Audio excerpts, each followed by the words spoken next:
This is my audience.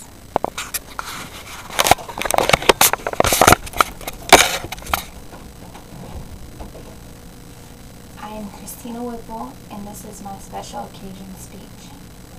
Casey Lynn Brown, a 30-year-old woman who's loving and caring, was born on November 29, 1979. She has beautiful blonde hair, brown eyes, and stands at about 5 feet 8 inches. I am proud and honored to call this woman my oldest sister.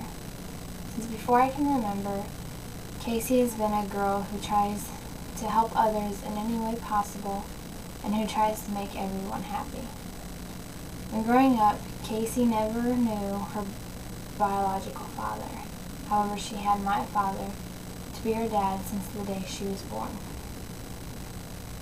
Casey is a woman who doesn't take things for granted.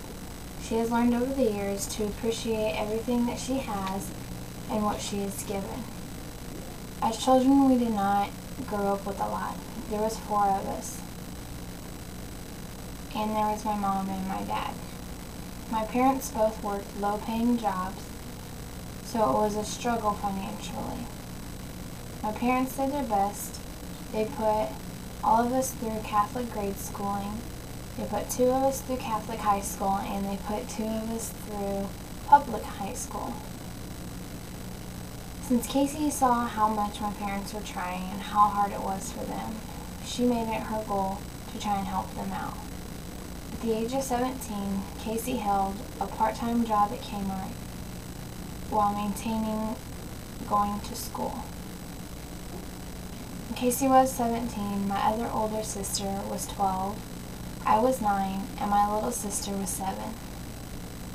Casey, being the kind woman she is, started helping my parents buy us food and pay for bills.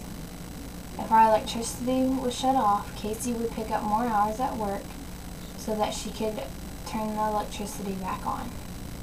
If my other sisters and I ever needed anything or wanted anything, Casey would try anything and everything to get us what we wanted. Throughout our childhood, Casey was more like a role model for me. She was more like another parent instead of my sister.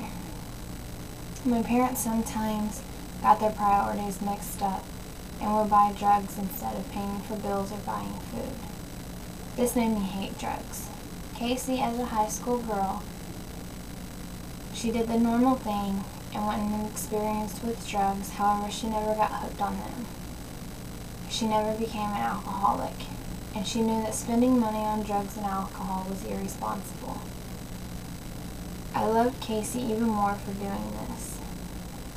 For her being an adult as a high school student and realizing that her younger sisters were more important than some drugs and alcohol.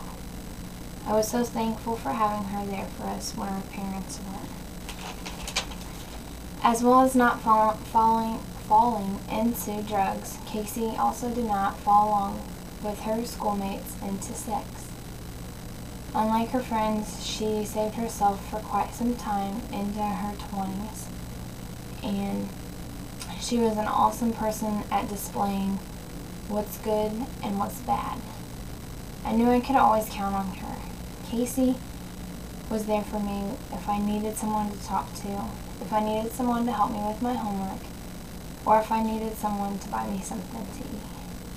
She was who I wanted to grow up and be like. Now I have become older, and Casey is still doing the same things. For instance, she took in her boyfriend's family because they had nowhere else to go. They would have been living on the streets. She makes sure everyone in her family has at least one gift on Christmas. That way nobody is left out and everybody has something to open. She is still there for me whenever I need her. I am also happy that I am able to give back to her what she has given me in the past, and this has made our bond even stronger. I love her so much, and she will always have a special place in my heart.